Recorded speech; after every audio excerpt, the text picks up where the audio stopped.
Hey everyone, it's Rick Theriault, your Maine Real Estate Guy, and today I'm on location here at the family homestead in Millinocket, Maine, giving you a little update about what's going on here, what's to come, and looking forward to spring. So with that, let's take a little look around. So it's Pi Day, March 14th, and we're here in Millinocket. You can see that I still have a fair amount of snow on the ground. It is melting. My driveway, the area that's really exposed to the sun, is largely devoid of snow, but it's very soft. So we're going to talk a little bit about mud season and what that is. Some of you folks from points south where your ground never freezes in the wintertime, Maine's ground does freeze, and this winter here was pretty cold as winters go.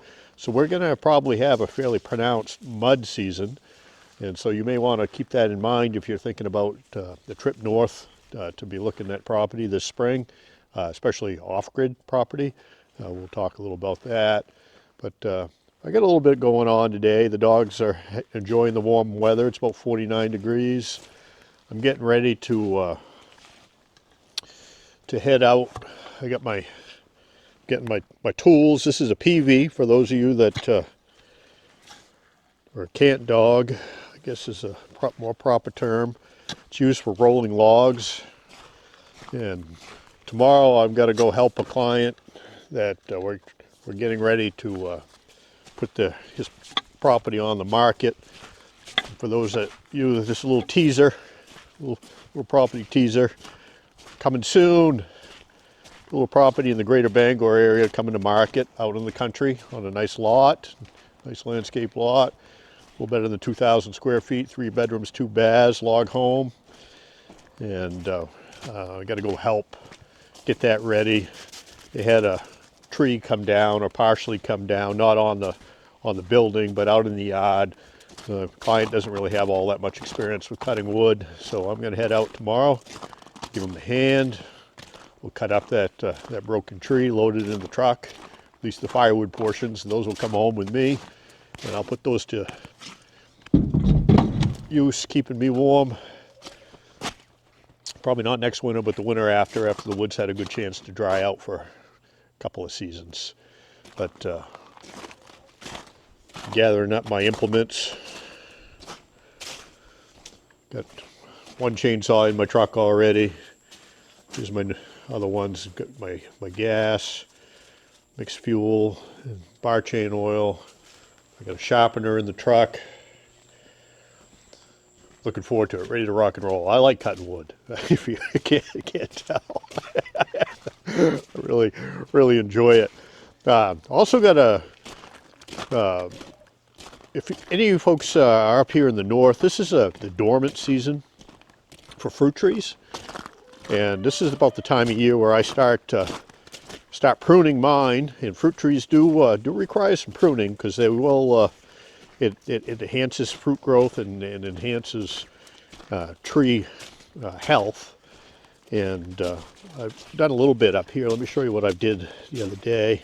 I got a lot more to do up on the hill. Some of which, what I can reach from the ground, I'll take care of right now. But some of it I got to wait for the snow to go so I can get my ladder and get out and get after it. But here are my peach trees. And yes, you can grow peaches in Maine. There are a couple of varieties that grow in Zone 4, and that's where the area I'm in is a Zone 4 agricultural zone. And last year we had probably 150 pounds of peaches come off of this one tree here. And I've given it a pretty heavy pruning. Peach trees they're vigorous growers. They put on a lot of new growth annually. And you got to remove a good bunch of it, or they just get out of control. They get gangly, and then the major limbs break. But what you're looking for when you prune a peach tree, and is what they call an open vase arrangement, where the center of the tree is more or less open. This is not perfectly done, and bear that in mind. I mean. When you're pruning, just you prune. Do the best you can. You'll make mistakes, but guess what? You know, it's okay. The tree will recover. But just do the best you can. Read up on it. Try to do everything as you should. But you know, nothing in nature is perfect. So, peach trees bear fruit on new 1-year-old wood. So these are shoots that grew last year. And that's where the fruit buds are. So you want to maintain as much as that as you can, but you got to take a fair amount out. And you keep that open vase arrangement. You can see here I made a major pruning cut a couple years ago because this limb was coming up straight and plugging up the center, so I took it right out. Here's some larger cuts that I made just recently, taking out some limbs that were either across others, because you want to allow the sun to get into the center and help ripen the fruit, and also airflow to keep fungal diseases from harming the tree. So this tree is pretty much done. I got a few cleanup cuts that I'll do, like here. This is dead. I'm not sure what happened here, but the bark is peeling, and that's not going to do anything, and that's dead. So I'll trim that stuff off. This is a younger peach tree. It's young. It's old enough to bear fruit, but it's kind of young yet. This is its second full year of growth. So I've made some large cuts here, because what I'm trying to do is get these limbs to grow at more or less a 45. So I'm hoping that one of these will kind of go off and become a major growth limb, and then I may cut that next year a little more and keep that open vase arrangement. Again, it's not perfect, but I gave it a good haircut, and it's a lot better than it was. With apple trees, and I trimmed this one up here, trying to keep the keep the limbs stiff so they bear fruit. And you can see, like, this is a piece that I cut off right here. This was 1 year's growth, about 2 feet of fresh limb that grew, and that's just too much. So you cut it back and keep about, I don't know, 5 or 6 inches on the end of the limb. And if there's anything that's crossing, I really should take this limb out right here. And I got to think about it. But again, it's not perfect, but do the best you can. But fruit trees do benefit from some pruning. I guess one of the sayings with a fruit tree, when's the right time to prune it? I think I read when the knife is sharp, I guess. But this is the dormant season. This is when you do your heavy winter pruning. Because the sap hasn't started to run yet.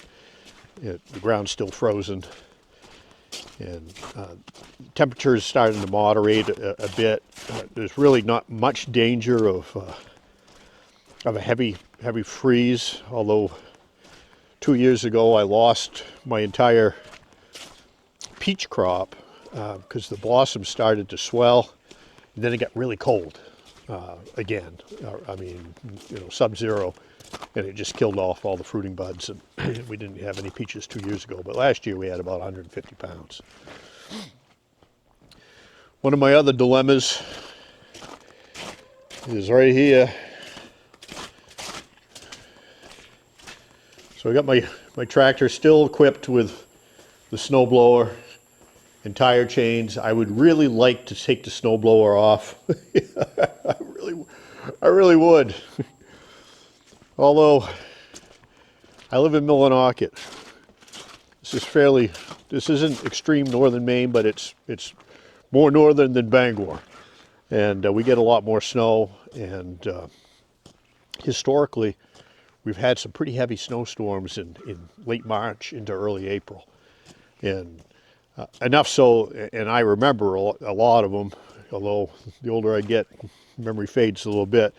But I even went so far as today to checked with ChatGPT, and I asked ChatGPT that's artificial intelligence that's out there, and I said, what's the likelihood of a major winter snowstorm in the Millinocket area late March into April? Because I'd like to get my tractor ready to go to do some other stuff other than take care of snow. And right now I'm kind of in a holding pattern on the tractor.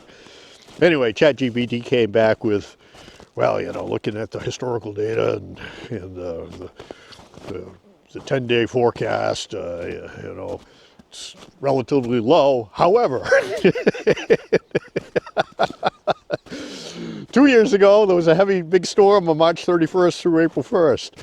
And it was a big storm. I got like 20 inches of snow. So I'm going to wait. I'll wait another couple of weeks, and then we'll revisit that chore. But by that time, hopefully the snow will all be gone up here. And see, I got a lot more pruning to do up here. These are all my apple trees. I did some pruning the other day on a couple of them. I got a lot more to go. But this is the time, and it's a great time of year to do it. Trees are dormant. The best time of the day is really first thing in the morning when the snow is still really hard, because it gets down below freezing at night, and you don't break through the crust. We'll do a little more of that here in a bit.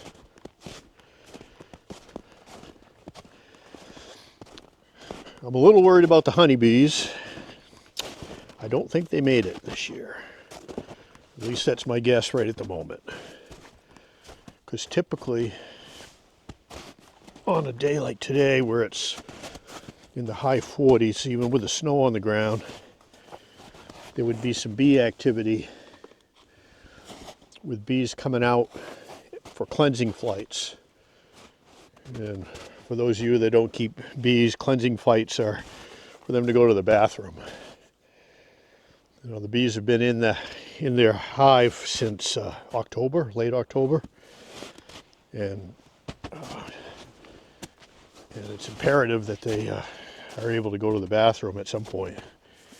And usually on warm days, bees will be out flying around, and you can see on the snow all the bee poop.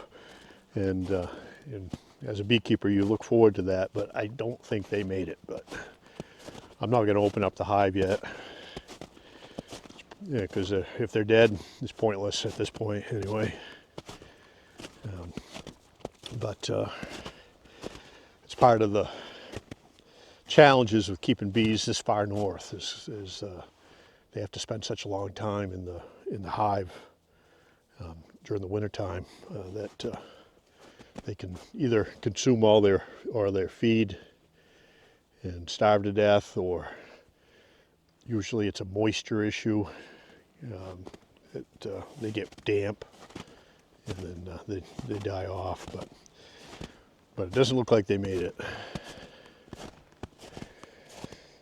Here's another project I want to work on this spring.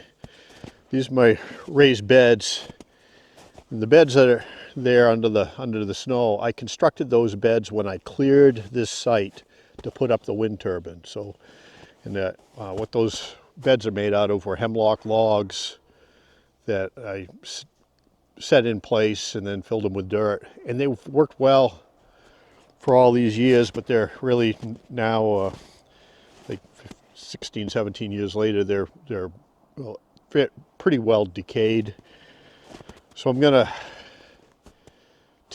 take that fencing all down and redo that whole area, rebuild the beds with something different, and do a different arrangement. So I'll what gardening I'm going to do will be, there's a bed over there that's under the snow, and I got another bed back behind the fruit trees that I'll plant a little bit there. And then here I'm going to, as time allows this summer, I'll rebuild all of this area here, make it with better fencing, better beds, that's the great thing about property ownership. It's always got a project to try to make it a little better for next year. So that's what me and the boys got going on. You know, not much in the way of snow removal here for the next little bit, hopefully no more.